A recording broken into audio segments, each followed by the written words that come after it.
सबसे औला वाला हमारा नबी, सबसे औला वाला हमारा नबी, बोलें सबसे औला वाला सबसे वाला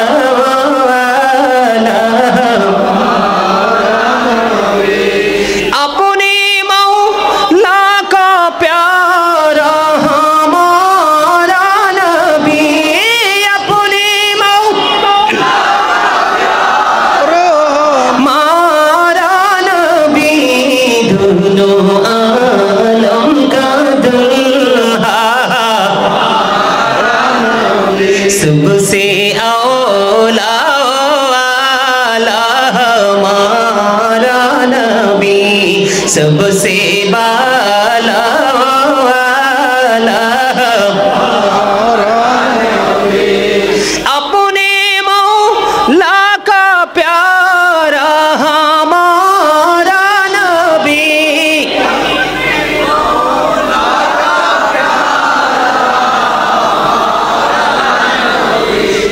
सबसे औला वाला नबी, सबसे बाला वाला। মারহাবা। গাইলে কি ভালো লাগে না এগুলো? অনেক মজা লাগে, অনেক মজা। যে মজার শেষ, সেই নবীজি এসছে, আমরা খুশি হয়েছি, আমরা কেউ বেজার নয়, ঠিক না ঠিক? সম্মানিত উপস্থিতি, আমার কাছে অবাক লাগে, আপনাদেরকে যে কথাটাই বলতে চেয়েছিলাম, নবীজিকে নূর বললে অনেকেই কি করতে পারে না, সহ্য করতে। আচ্ছা আপনারা বলেন, লাইটের আলোকে কি প্রকৃত আলো বলা হয়, নাকি শিক্ষার আলোকে প্রকৃত শিক্ষা আলো বলা হয়? প্রকৃত চিরতরে যদি অন্ধকার দূর করতে হয়, তাহলে লাগবে যে আলোটা, সেটা হলো শিক্ষার আলো। কিসের আলো? নবীজি শিক্ষক ছিলেন না আমাদের, আদর্শ ছিলেন না আমাদের? নবীজি আসার পরে পৃথিবী কি অন্ধকার আচ্ছন্ন হয়েছে, নাকি আলোকিত হয়েছে? তো আলো যে হয়েছে এটাই তো নূর। কি এই যে আলোকিত হয়েছে, আলো যে ছড়িয়ে দিয়েছে, এটাই তো নূর। তাহলে যারা নবীজিকে নূর মানতে চায় না, আমি বলবো তারা ওই নবীজিকে চেনার মতো সেই যোগ্যতা দক্ষতা অর্জন করতে পারে, ঠিক না ঠিক? এবার আসেন, গেল একটা, আমরা নবীজিকে নূর মানিত, সবাই মানিত, যেটা একবারে 100% নূর। এটা কি? কদ জাআকুম মিনাল্লাহি নূরু ওয়া কিতাবুম মুবিন, একেবারে স্পষ্ট কথা, ঠিক না ঠিক? এই কি হয়েছে? এই মনু, কথা বলা যাইবে না, বাড়ি চলে যাও।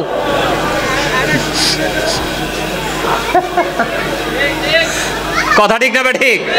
আরো জোরে আমার দিকে তাকান। আচ্ছা, এই একজন মানুষের জন্ম আগে না তার কর্ম আগে? কথা বলে না।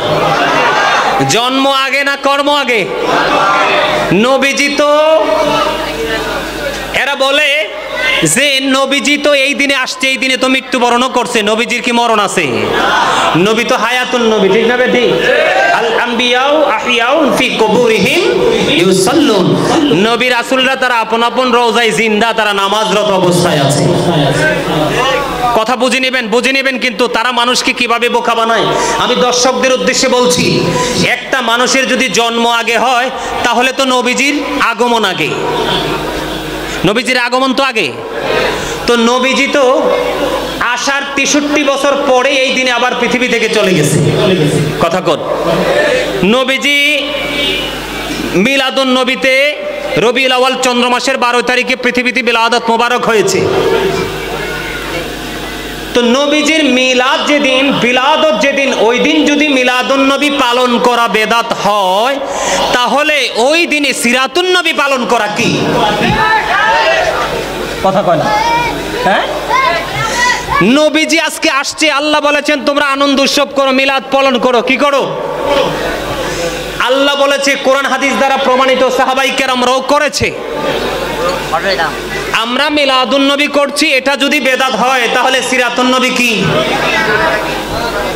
কথা কন, দেখেন কত বড় গর্দ বুড়া, ওদের বিবেক কেমন পচন ধরেছে আপনারা একটু খেয়াল করেন। একজনের তো জন্ম আগে, তারপরে না তার কর্ম। সিরাত মানি তো নবীজির জীবনে যা আমাদেরকে দেখাইছে সঠিক পথ, এই পথের মধ্যে যা যা আছে সবই তো কোনো মানুষের কি কর্মদিবস হয়? কথা কয় না, কর্মদিবস হয়? আপনি কোন দিক দিয়ে কর্মদিবস পালন করবেন? নবীজি নামাজ শিখাইছে, কোরআন শিখাইছে, সুদ খাওয়া ছাড়তে বলছে, মা বাবার সাথে ভালো আচরণ করতে বলছে, এগুলো তো যা বলছে আমরা প্রতিদিন দৈনন্দিন জীবনে আছেই, এগুলো তো এমনিতেই পালন হচ্ছে। এগুলো কি এক্সট্রা ভাবে পালন করা দিন? আচ্ছা যা হোক, তারপরও মেনে নিলাম তর্কের খাতিরে যে আপনি সিরাতুন নবী পালন করছেন, কিন্তু সিরাতুন নবী মিলাদুন নবীর মাসে কেন? কথা কন, আপনারা আমার কথা বলছেন, মিলাদুন নবীর মাসে কেন সিরাতুন নবী? সারা বছর করেন তাফসিরুল কোরআন মাহফিল, মিলাদুন নবী আসলে করেন সিরাতুন নবীর মাহফিল, বুঝলাম না কিছু। এগুলো কি বিবেকবান বুদ্ধিমান মানুষের কাজ? আমার কথা বলেন। যারা বেশি লাফালাফি করে নবীর মিলাদকে বেদাত বলে, কয় মিলাদুন নবীতে শুধু মিলাদ পড়া রাইট আছে আর বাকি সব বেদাত।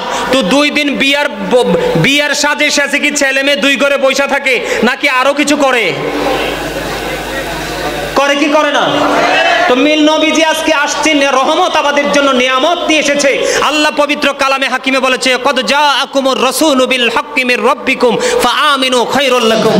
আল্লাহর হাবিব আল্লাহর পক্ষ থেকে আমাদের জন্য সত্য নিয়ে এসেছে, এই সত্য পেয়ে আমরা কি করব? আল্লাহ বলেছেন ফাআমিনু, সুতরাং তোমরা ঈমান আনো, লাভ হবে কি? খায়রুল লাকুম, তোমাদের জন্য কল্যাণ হবে, ভালো হবে। তো যেই নবী এত নিয়ামত, কল্যাণ, রহমত হয়ে আসলো, সেই নবীর আগমনে খুশি হয়ে আমরা মিলাদ পড়ব, দুরূদ পড়ব, জিকির করব, বিরানির আয়োজন করব, যার তৌফিক আছে দান সদকা করবে। যেমন কালকে আমি বন্যা কবলিত মানুষগুলোকে অনেক, আমার একটা ফাউন্ডেশন আছে গাজী ফাউন্ডেশন, এটার চেয়ারম্যান আমি, ওইটার পক্ষ থেকে কালকে অনেক বন্যা কবলিত মানুষগুলোকে আমরা নগদ অর্থ দিয়েছি। এটাও নবীর আগমনের মিলাদের খুশিতে দিয়েছি। এবং এই দিনে আমি খেয়াল করেছি আমাদের ফাউন্ডেশন থেকে দরিদ্র মানুষ দেখে একজনকে এই মাসে একটা গাড়ি দিব, এটা আমি নবীজির আগমনের খুশিতে করব। সুবহানাল্লাহ বলেন না কেন? আমি মিলাদুন নবীতে তো এগুলো আমি খুশি হয়ে করছি। এই পবিত্র কাজ, ভালো কাজ আপনি বেদাত বলে সাধারণ মানুষ কি বোকা বানাতে চাচ্ছেন? এখনকার মানুষ আর অত বোকা? কথা বলেন, এখনকার মানুষ এত বোকা? আমি চ্যালেঞ্জ করে বলতে চাই, একটা আমার নবীর জন্ম আগে নাকি আমার নবীর কর্মদিবস আগে? আরে আমার নবীর যে আদর্শ, যে সঠিক পথ তো আমরা প্রতিনিয়ত এটা ধরেই রেখেছি। এটা তো একদিনে পালন করার বিষয় না, এটা প্রতিনিয়ত সকাল থেকে বিকাল পর্যন্ত পালন করা, জীবনের শুরু থেকে শেষ পর্যন্ত পালন করতে হবে, এটা আমাদের উপর, এটা বাধ্যতামূলক। ঠিক কিনা বলেন? আরো জোরে। আমি সাধারণ মানুষ যারা আছেন, আপনারা তাদের বক্তব্যে বিভ্রান্ত হবেন না। এখন যদি আমি বলি আপনারা আবার রাগ হয়ে যাবেন, অনেকে রাগ হবেন। আজকে আসার সময় দেখলাম গাজীপুর এক মহিলা মাদ্রাসাতে 8 থেকে 10 বছরের এক কিশোরীকে ধর্ষণ করা হয়েছে। কি করা হয়েছে? প্রতিদিনের বাংলা একটা চ্যানেল আছে, প্রতিদিনের বাংলা না জানি, প্রতিদিনের বাংলাদেশ আসার সময় হঠাৎ করে দেখলাম এই খবরটা আসছে। কই বলৎকার নিয়ে তো কোনো ফতুয়া নাই। কথা বলেন না কেন? বলৎকার নিয়ে তো কোনো ফতুয়া নাই, মানে নারীদের শ্লীলতা হানি করা হচ্ছে, এটাতে তো কোনো ফতুয়া নাই। কই নবীজির আগমনের মাসে আপনারা তো সিরাতুন নবী পালন করছেন, খুশি হয়েছি, কিন্তু সিরাতুন নবীর দিনে এত বড় নোংরা কাজ হলো, এটা কি জায়েজ? কই এটা নিয়ে তো কোনো ফতুয়া দেন না। আর যারা বলেন, আমি কি ভুল বলছি? আমরা নবীর মিলাদে খুশি হই, আপনারা বেদাত বলেন। আর সাধারণ মানুষকে বলছি, আপনারা মনে রাখবেন, নবীজি বলে গেছে কিয়ামতের পূর্বক্ষণে পৃথিবীতে সবচেয়ে নিকৃষ্ট মানুষ হবে আলেমরা। কারা? একজন মেতুর, মুসি, কামার, কুমার, তাঁতি, জেলে, যত শ্রেণীর মানুষ আছে, আমরা মুচিকে একটু খারাপ দৃষ্টিতে দেখি। একটা মুচিও ওই আলেমের চাইতে অনেক দামি হবে, দাঁড়িয়ে টুপিয়ে পাগড়িয়ে জুব্বাই কিন্তু অনেক বড় হবে, কিন্তু তাদের শিক্ষায় তারা বড় হতে পারবে। আরে ভাই, যে নবীকেই চিনতে পারে না সে কিসের আলেম? কথা বলেন, সে কিসের আলেম? আর একটা কথা আমি বলবো বলে সিদ্ধান্ত নিয়ে এসেছি, আপনাদের কাছে শুনবেন। আরো জোরে বলেন, আমরা কি মিলাদুন নবী পালন করব কি করব না? আপনারা দেখেন, পৃথিবীর কোন দেশে মিলাদুন নবীর বিপক্ষে কোনো দলিল নেই। এই দেশে শুধু ইয়াজিদ এবং আব্দুল ওহাব নজদির বেদাত তারা আজকে নবীজির মিলাদকে বেদাত মানুষকে দূরে সরাতে চায়। ঠিক কিনা বলেন? আপনারা দেখেছেন ব্রাহ্মণবাড়িয়াতে আমাদের এক সুন্নি সৈনিককে শহীদ করে দেওয়া হয়েছে, আজকেও সংঘর্ষ হয়েছে। কথা বলেন, এরা বসতে চাইলেও তো বসে না।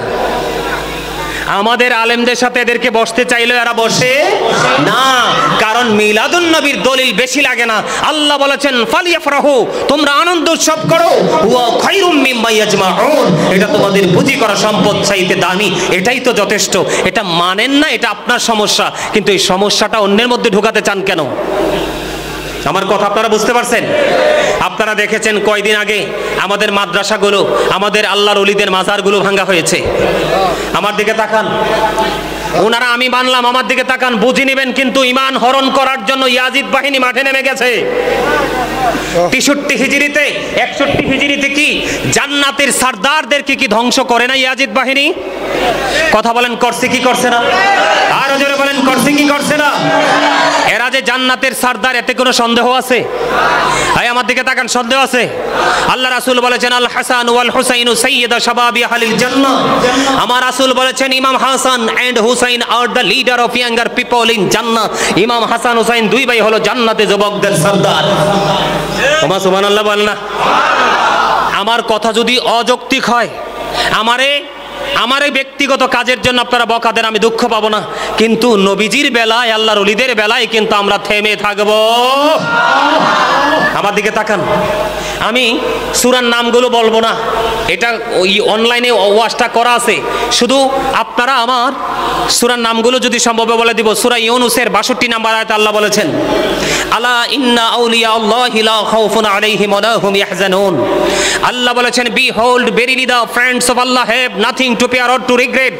জেনে রাখো আল্লাহর বন্ধুদের কোনো ভয় নেই, তারা দুঃখিত হবে না। সূরা হামিম সম্ভবত 31 নম্বর আয়াত, 31 নম্বর আয়াত কোট করে নিয়ে যান, রেকর্ড করে নিয়ে যান। সূরা হামিমের মধ্যে আল্লাহ রাব্বুল আলামিন 31 নম্বর আয়াতে আল্লাহ বলেছেন নাহনু আউলিয়াউকুম ফিল হায়াতিদ দুনিয়া ওয়া ফিল আখিরাহ। আল্লাহ বলেছেন we are your protecting friends in the life of the world and in the hereafter. আমরাই তোমাদের বন্ধু দুনিয়ার জীবনে এবং পরকালের জীবনে। দেখেন, এটা আল্লাহর ওলিদেরকে বোঝানো হয়েছে, খেয়াল করে যাবেন। কিন্তু আল্লাহ রাব্বুল আলামিন আরো বলেছেন, আল্লাহ রাব্বুল আলামিন বলেছেন ইন্নাল্লাযীনা ইউবাইউনাকা ইন্নামা ইউবাইউনাল্লাহ ইয়াদুল্লাহি ফাওকা আইদিহিম। আল্লাহ বলেছেন যারা আপনার হাতে বায়াত করে তারা যেন আল্লাহর হাতে বায়াত করে। হক্কানি আল্লাহর ওলিদের হাতের উপর আল্লাহর কুদরতি হাত। আর যারা বলেন সুবহানাল্লাহ। সূরা মায়েদার মধ্যে আল্লাহ রাব্বুল আলামিন বলেছেন ইয়া আইয়ুহাল্লাযীনা আমানুত্তাকুল্লাহা ওয়াবতাগু ইলাইহির ওসিলা। আল্লাহ রাব্বুল আলামিন বলেছেন হে ঈমানদারগণ, তোমরা আল্লাহকে ভয় করো এবং আল্লাহকে পাওয়ার জন্য তোমরা উসিলা খোঁজো। এই উসিলা হলো হক্কানি আলেম এবং হক্কানি আল্লাহর ওলিরা। তাফসীরের কিতাবগুলোতে বিস্তারিত ব্যাখ্যা আছে। আমি আপনাদেরকে বলি, সূরাল ফজর 29 এবং 30 নম্বর আয়াতের মধ্যে আল্লাহ রাব্বুল আলামিন বলেছেন ফাদখুলি ফি ইবাদি ওয়াদখুলি জান্নাতি। আল্লাহ বলেছেন join with my dear people, come to my paradise. Allah বলেছেন তোমরা আমার প্রিয় লোকেদের সাথে যুক্ত হও আর আমার জান্নাতে চলে আসো। এখানেও কিন্তু আল্লাহ রাব্বুল আলামিন আল্লাহর ওলিদের কথা বুঝিয়েছেন। আল্লাহ রাব্বুল আলামিন আরো বলেছেন, আপনারা আমার দিকে তাকান, আল্লাহ রাব্বুল আলামিন আরো বলেছেন ইয়া আইয়ুহাল্লাযীনা আমানুত্তাকুল্লাহা ওয়া কুনু মা'আস সাদিকিন। আল্লাহ রাব্বুল আলামিন বলেছেন হে ঈমানদারগণ, তোমরা আল্লাহকে ভয় করো এবং আল্লাহ রাব্বুল আলামিনকে পাওয়ার জন্য তোমরা সাদিকিনদের অন্তর্ভুক্ত হও। জোরে জোরে বলেন সুবহানাল্লাহ। আল্লাহ আরো বলেছেন ইয়া আইয়ুহাল্লাযীনা আমানু, হে ঈমানদারগণ, আতিউল্লাহ, তোমরা আল্লাহর অনুগত্য করো, আতিউ রাসূল, রাসূলের অনুগত্য করো, ওয়া উলিল আমরি মিনকুম, তোমাদের মধ্যকার যারা শায়েখ মাশায়েখ আছে, আল্লাহর ওলিরা আছে, তোমরা তাদের অনুগত্য করো। জোরে জোরে বলেন সুবহানাল্লাহ। হক্কানি আলেমদের এবং হক্কানি আল্লাহর ওলিদের সাথে যখন আপনি যুক্ত হবেন তখন আপনি নবীকে চিনতে পারবেন। আর নবীকে যখন চিনতে পারবেন, নবী চিনতে পারলেই আপনি আল্লাহ পেয়ে গেলেন। এটা আমার কথা নয়, আল্লাহ বলেছেন মাইয়ুতি'ir রাসূলা ফাকাদ আতাল্লাহ, হি হু ওবিজ দ্য স্টিল ওবিজ আল্লাহ। যেই ব্যক্তি রাসূলের নির্দেশ মানলো সে যেন আল্লাহর নির্দেশ মানলো। আমার দিকে তাকান, 1980 সনে আমেরিকার বোস্টন মসজিদে 150 জন গির্জার সুপারিনটেন্ডেন্টের সাথে বাহাস করার জন্য বাংলাদেশ থেকে গিয়েছিলেন শাহপুর দরবার শরীফের পীর সাহেব কেবলা, যার নাম হলো ডক্টর আহমদ পেয়ারা বাগদাদি। 150 জন গির্জার সুপারিনটেন্ডেন্ট ছিলেন একদিকে, ডক্টর আহমদ পেয়ারা বাগদাদি পীর সাহেব কেবলা ছিলেন একদিকে। ইহুদি খ্রিস্টানেরা বক্তব্য দিয়েছে he that love with not know with not god for god is love. এরা বলেছে যেজন প্রেম করে না সেজন আল্লাহকে জানে না, ফর গড ইজ লাভ, আল্লাহই প্রেম। ডক্টর আহমদ পেয়ারা বাগদাদি পীর সাহেব কেবলা বলেছেন নো, সে বলুন, ইফ ইউ ডু লাভ আল্লাহ, যদি তোমরা আল্লাহকে ভালোবেসে থাকো, ফলো মি মুহাম্মদ সাল্লাল্লাহু আলাইহি ওয়াসাল্লাম, মুহাম্মদ সাল্লাল্লাহু আলাইহি সাল্লামের অনুগত হয়ে যাও, আল্লাহ উইল লাভ ইউ, আল্লাহ তোমাদেরকে ভালোবাসবে, এন্ড ফরগিভ ইউর সিনস, আল্লাহ তোমাদের জীবনের গুনাহগুলি মাফ করে দিবে। আওয়াজ তুলে বলেন আল্লাহু আকবার। আমি আপনাদেরকে বলে দিতে চাই, গোটা পৃথিবীর মুসলিম উম্মার উদ্দেশ্যে বলে দিতে চাই, এই বাংলাদেশে ইসলামের ঝান্ডা এনেছে আল্লাহর ওলিরা। আজকে যে তোমরা আল্লাহর ওলিদের বিরুদ্ধে কথা বলো, হযরতে শাহজালাল মুজাররদি আমনি জায়নামাজ বিছিয়ে সুরমা নদী পার হয়ে গেছে, আর তোমাদের মতো কথিত মৌলবীরা তোমরা ইঞ্জিন চালিত নৌকায় উঠলেও পার হওয়ার সম্ভাবনা নাই, ডুবিয়ে মরার সম্ভাবনা বেশি। ঠিক কিনা বলেন? তাদের বিরুদ্ধে কথা বলো, স্পর্ধা কত? আপনি বাড়ি বানাতে হলে ইঞ্জিনিয়ার লাগবে, আপনার সন্তানকে সুশিক্ষা শিক্ষিত করতে হলে টিচিং দিতে হবে, টিচার লাগবে। কথা বলেন না কেন? আমার কথা কি অযৌক্তিক? অযৌক্তিক হলে আপনারা আমাকে এখানে বলবেন। আপনি যদি অসুস্থ হন, ট্রিটমেন্টের জন্য কি লাগবে? ডাক্তার লাগবে। ঠিক তেমনি আপনি পরকাল বুঝতে হলে আপনার প্রেজেন্ট অ্যান্ড ফিউচার এই দুটোকে যদি ব্রাইটনেস করতে চান, আপনাকে জানতে হবে এই যারা জাননেওয়ালা ব্যক্তি, এদের মধ্যে সবচেয়ে বড় যারা হলো হক্কানি আলেম এবং হক্কানি আল্লাহর ওলিরা। জোরে জোরে কোন সুবহানাল্লাহ। আমার দিকে তাকান।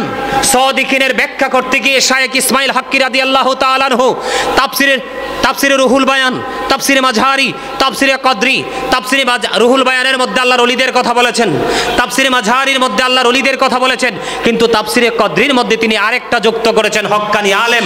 মনে রাখবেন, সব দাড়িওয়ালা আলেম কিন্তু হক নয়। কিছু কিছু আলেম দিয়ে আল্লাহ জাহান্নাম উদ্বোধন করবে, মনে রাখবেন, আর কিছু কিছু আলেমকে আল্লাহকে জান্নাতে উদ্বোধন করবে। জোরে জোরে বলেন ঠিক না ঠিক? আমি আপনাদেরকে বলে দিতে চাই, এগুলো কি আল্লাহর ওলিদেরকে সম্মান করার দলিল না? এবার আসেন আমি একটু হাদিস শরীফে যাই। হযরতে আবু হুরায়রা রাদিয়াল্লাহু তাআলা আনহু থেকে হাদিস বর্ণিত, হাদিস খানে এসেছে মুসলিম শরীফের মধ্যে। আমার দিকে তাকান, এই আমার দিকে তাকাও যুবকেরা। একজন ব্যক্তি, রাসূল বলেছেন, একজন ব্যক্তি কবরের উপর বসার চাইতে, খেয়াল করবেন, এটা কিন্তু আল্লাহর ওলির কথা বলা হয় নাই, একজন সাধারণ মুসলমানের ইজ্জত, একজন সাধারণ মুসলমানের মর্যাদা বোঝানোর জন্য রাসূল বলেছেন, একজন ব্যক্তি সে তার গায়ে আগুন লাগিয়ে দিল, আগুন লেগে তার শরীরের জামা পড়ে গেল, জামা পড়ে এই আগুন থেকে তার স্কিন, চামড়া পড়ে গেল। এই জামা এবং চামড়া পড়ে যাওয়া অনেক উত্তম একটা মুসলমানের কবরের উপরে শুধু বসার চাইতে। আল্লাহু আকবার বলবেন না? আপনারা মনে হয় আমার কথাটা বোঝেন নাই। আরে একজন মুসলমানকে মাটি দেওয়ার পরে তার কবরকে সম্মান করতে হবে, দেখলে কবরকে সালাম দিতে হবে। শিক্ষা কে দিয়েছে? আরো জোরে। জিয়ারত করতে হবে, এই শিক্ষা কে দিয়েছে? নবীজি দিয়েছে। মা আয়েশা বলতেছে, আমি গভীর রজনীতে আমার বিছানায় নবীজিকে খুঁজে পাই না। কিরে, আমার নবীজি কোথায় গেল? তখন আমি জান্নাতুল বাকিতে চলে গেলাম। এবার জান্নাতুল বাকিতে গিয়ে দেখি আমার নবী জিয়ারত করতেছে। তাহলে এটা নবীর সুন্নাহ কিনা? কথা বলেন না কেন? একটা সাধারণ মুসলমানের কবরকে কি করা? সম্মান করা। আপনি কোন যুক্তি দিয়ে, কোন দলিল দিয়ে আপনি আল্লাহর ওলির মাজারে হামলা করছেন? আপনি বলতেছেন মাজারে গাঁজা খায়। আপনারা আমার কথা বুঝে নেবেন, যদি মাজারে গাঁজা খেয়ে থাকে, আমি আজকেই হামিদপুর থেকে আপনাদেরকে চ্যালেঞ্জ করছি, আপনারা একটা গাঁজা খাওয়ার ফুটেজ জাতির সামনে তুলে ধরেন। কথা বলেন না কেন? আমি আপনাদেরকে বলি, যেইভাবে মাজারে আঘাত করেছেন এই দেশের কোটি কোটি সুন্নি জনতা, সুফিবাদে যারা বিশ্বাসী, এই জনতাগুলো জেগে ওঠে যদি আপনাদের মাদ্রাসা ভাঙ্গা শুরু করে, তখন ঠেকাতে পারবে না কেউ। কথা বলেন না কেন? মাজারে কে খায় গাঁজা? আমি এ পর্যন্ত দেখি নাই। মাজারে কে শিরিক করে? একজন মানুষের লেখা নাই, পড়া নাই, জানা নাই, সমাজের অবহেলিত, লাঞ্ছিত, নির্যাতিত মানুষগুলো কোথাও জায়গায় তারা থাকার জায়গা পায় না। আল্লাহর ওলির আস্তানায়, বট গাছের নিচে আস্তানা গাড়ে। কথা বলেন না কেন? সে যদি সেজদা দিয়েও থাকে, আপনি দেখে থাকেন, আপনি তাকে তুলে এনে পুনর্বাসনের জন্য পাঠান, তাহলে আমি আপনাকে বলবো একজন বীর পুরুষ। ঠিক কিনা বলেন? মাথায় হেলমেট লাগিয়ে, মুখে মাস্ক পরে আল্লাহর ওলিদের মাজারে আক্রমণ করেন, এটা কোন বীর পুরুষের পরিচয়? কথা বলেন না কেন? আজকে যারা মাজার ভাঙতেছে, গতকালকে আমি নাম বলবো না, এই লোকটার নাম আমি মুখে নিতে চাই না, আমার খুব ঘৃণা হয়। এই লোকটা যখন নারী কেলেঙ্কারিতে যুক্ত হয়ে এই লোকটা যখন জেলখানায় গেল, তার দলের লোকেরা তাকে ফুল দিয়ে সংবর্ধনা দিয়েছে, তখন বেদাত ফতুয়াটা কোথায় ছিল? ঠিক কিনা বলেন? নবীর বেলায় বেদাত, আল্লাহর ওলিদের বেলায় গললে শিরক। কথা কন না কেন? এটা কোন দলিল দিয়ে দিছেন ফুলের মালাটা? সে তো ভালো কোনো কাজ করে বের হয় নাই, গোটা জানে সে কলঙ্কিত ব্যক্তি। সে বলতেছে মাজার শুধু ভেঙে ফেললেই চলবে না, মাজারগুলোতে আমাদের খানকাগুলো বসাও, মাজারগুলো ভেঙে ভেঙে মাজারের উপরে তোমরা খানকা তৈরি করো, এখান কি বুজুর্গ লোকদেরকে বসাবো। কোন বুজুর্গ লোক? যারা ইয়াজিদকে বলে হযরত ইয়াজিদ, তারা বুজুর্গ লোক। কথা বলেন না কেন? কারবালার মাস আসলে নবীজির প্রেমের গল্প বলে না, আহলে বাইতকে নিয়ে ওয়াজ করে না, ইয়াজিদকে বলে ইয়াজিদ নাকি হযরত ইয়াজিদ। আবার বলে ইয়াজিদের নাকি ইমাম হুসাইনের শাহাদাতের পিছনে কোনো হাত নাই। এরা বুজুর্গ লোক। এই দেশের ফকির দরবেশ বিশ্বাসী মানুষ, এই দেশে সুফি আজম বিশ্বাসী মানুষ, সুন্নি জনতা ঘরে বসে থাকবে না। আপনাদের মাদ্রাসায় কি পরিমাণ বলৎকার হয়, কই তখন তো মাদ্রাসা ভাঙ্গার অনুমতি দেন না। কথা বলেন না কেন?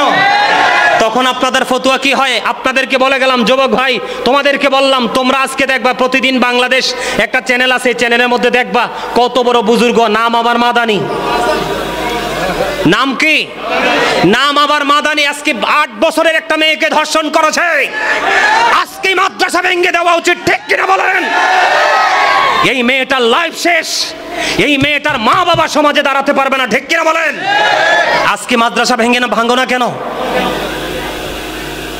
নিজের পক্ষে এলে বলে ভালো লাগে, নিজের পক্ষে না হইলে মজা। ঠিক কিনা বলেন?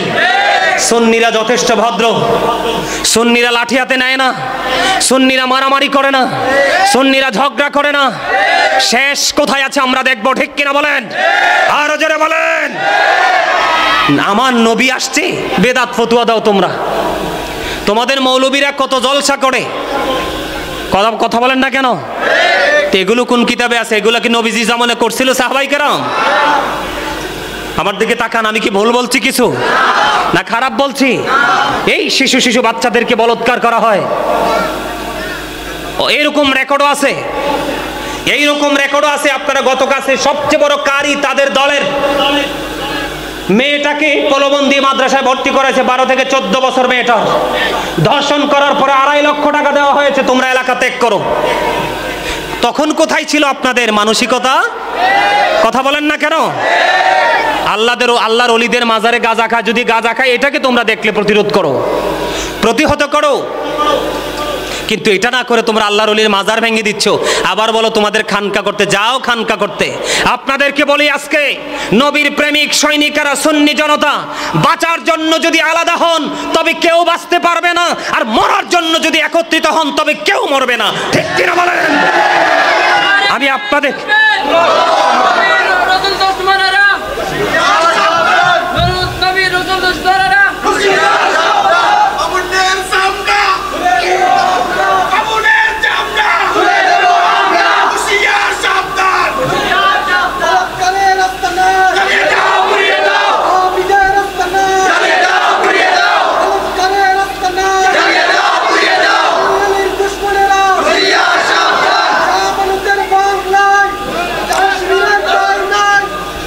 বলতে পারে না।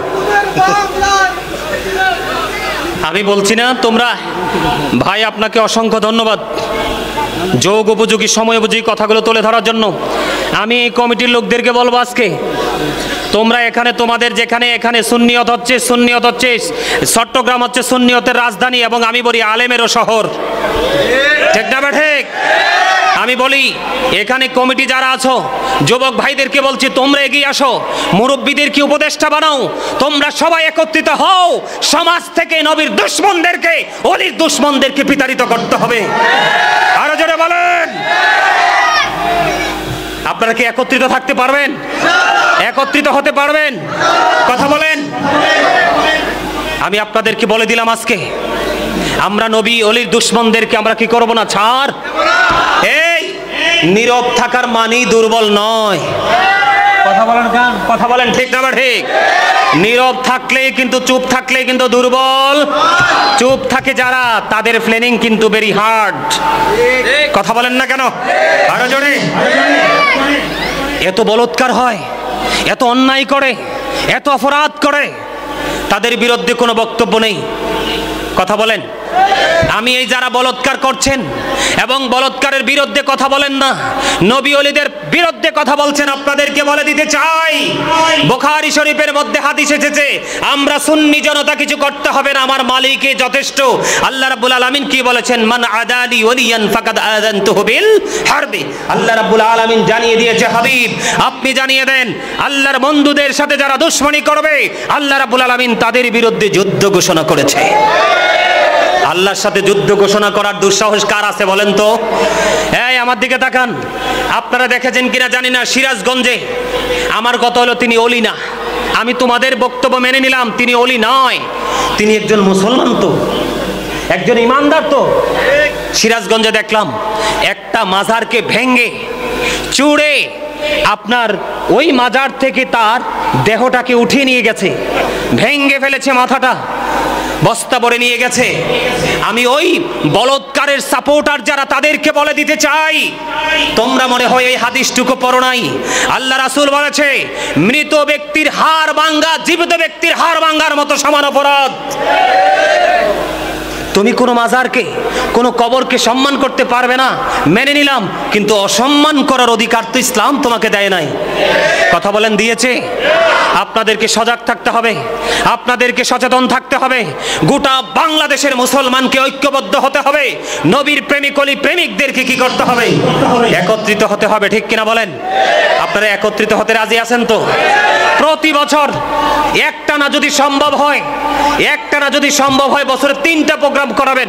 যত বেশি প্রোগ্রাম করাবেন, আপনাদের ইয়াং জেনারেশনের কাছে এক একটা প্রোগ্রামে এক একটা বিষয় দিয়ে দিবেন, আলোচকদেরকে এক একটা বিষয় সম্পর্কে জানতে পারবে।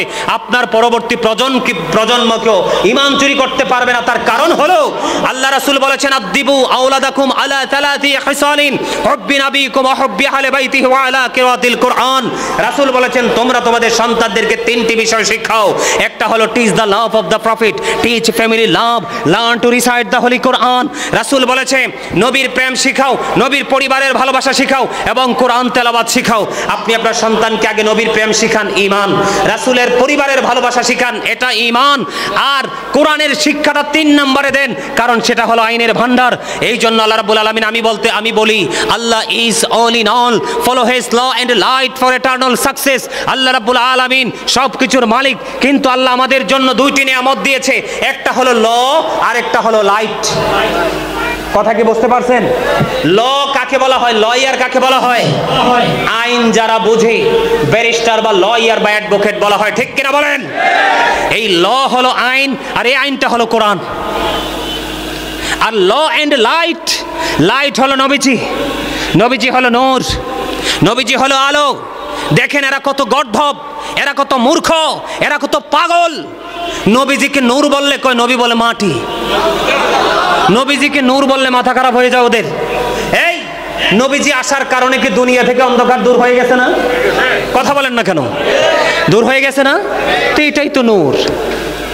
নবীজি আসার কারণে, আপনাদেরকে বলি, আজকে যে আমাকে পাইছেন আপনারা মোবাইলে না, আধুনিক প্রযুক্তির মাধ্যমে তো আপনারা আমাকে পাইছেন, তো আমাকে পাইছেন যে এটা আবিষ্কার করলো কে? বিজ্ঞান। কে? এখন বিজ্ঞানটা আসলো কোত্থেকে? কোরআন থেকে। Al Quran the ultimate miracle, 19 of the holy Quran. The holy Quran, এই পবিত্র গ্রন্থ থেকে আপনার বিজ্ঞান আবিষ্কৃত হয়েছে। এখন এই বিজ্ঞান কোরআনটা আসলো কার কাছে? আল্লাহর প্রিয় হাবিব সরকারে মদিনার কাছে। কার কাছে? আমার দিকে তাকান, আমার দিকে তাকান। এই পৃথিবী থেকে আকাশটা অনেক দূরে, এত দূরে এটা কল্পনা করা যাবে না। এই গুরুত্বপূর্ণ একটা পয়েন্ট, আপনারা আমার দিকে তাকান।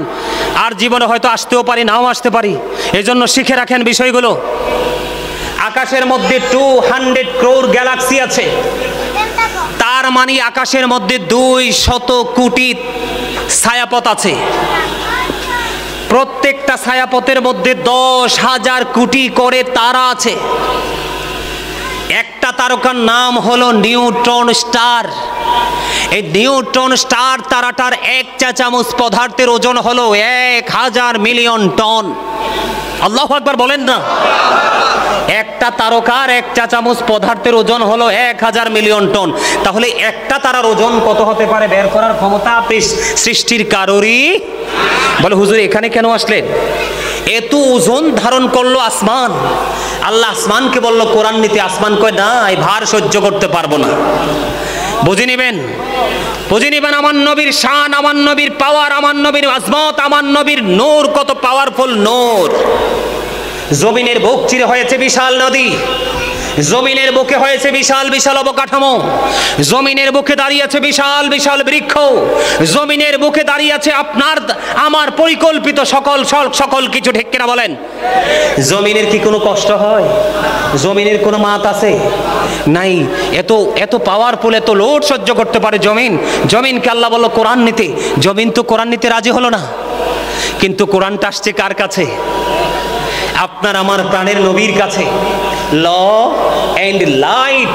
আল্লাহ রাব্বুল আলামিন আগে লাইট পাঠাইছে। কি পাঠাইছে? লাইট পাঠাইছে। তারপরে লাইটের কাছে ল পাঠাইছে। লাইট এবং ল মিলে এটা 100% ল হয়ে গেছে। কথা বলেন না কেন? তার মানে শ্রেষ্ঠ শিক্ষক হয়ে গেছে। সেই নবীকে নূর বললে তারা নূর মানতে রাজি না। তাদের পক্ষের কোন লোককে বলে আবার আমাদের ওই লোকটা নূরানি। আরো জোরে কোন, ঠিক না বেঠে? আমাদের কুমিল্লাতে একটা মসজিদ আছে, রাগ হইতেছেন নি আপনি? আমাদের কুমিল্লাতে একটা মসজিদ আছে, নূর মসজিদ।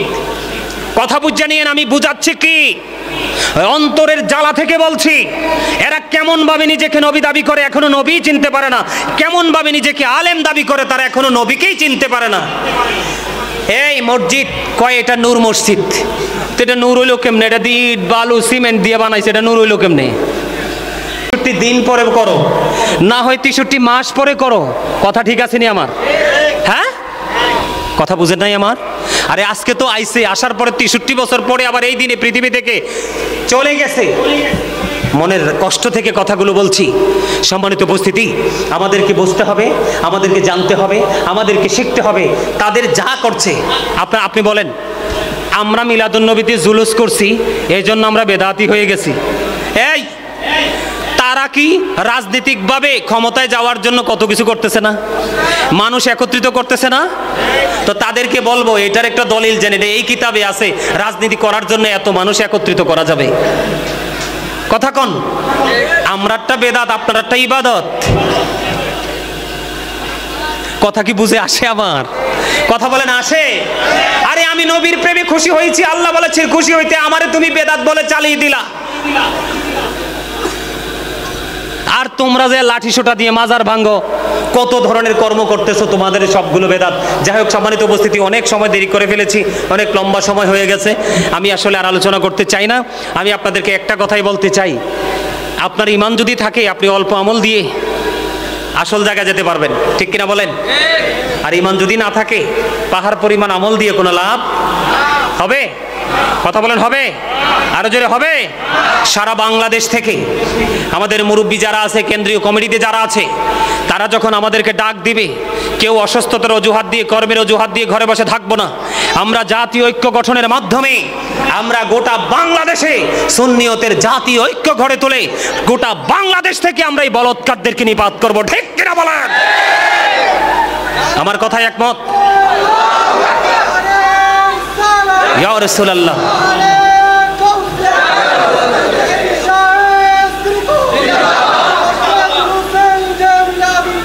জিন্দাবাদ জিন্দাবাদ। সম্মানিত উপস্থিতি, আসলে আমার জীবনে আমি এত সত্য কথা কোনোদিন কই নাই। আজকে কয়েকদিনের তাদের আচরণে মানে পুরো কি বলবো, পুরো শরীর বিষ হয়ে আছে। তাদের আচরণ, তাদের ব্যবহার, আপনি কি বলেন? একজন জিন্দা মানুষকে মেরে ফেলা, তাজা মানুষকে মেরে ফেলা, কোনো অন্যায়, কোনো অপরাধ ছাড়া। এরা আবার বলে আল্লাহর ওলির দরবারে শিরক হয়। মানুষ হত্যা করা কোন কিতাবে পাইছেন? এটা জায়েজ? কথা বলেন, এটা জায়েজ? আরে কোনো মুসলিম দেশে কোনো বেঈমানকে পর্যন্ত হত্যা করা যাবে না। আপনি যদি কোনো মুসলমান দেশে কোনো হিন্দু, খ্রিস্টান, বৌদ্ধকে আপনি হত্যা করেন পাওয়ার দেখাইয়া, কাল হাসরের দিনে গোটা জাতির হত্যার দায় নিয়ে জাহান্নামে যেতে হবে। কি মনে করছেন এত সহজ? সম্মানিত উপস্থিতি, আজকে জুমার রাত আমি আপনাদেরকে বুঝাইতে চাইছি নবীজির মর্যাদা, নবীজির পাওয়ার। আবার যদি কোথাও দেখা হয় নবীজির আরেকটা সাইড নিয়ে আলোচনা করব। নবীজিকে নিয়ে আলোচনার শেষ নেই।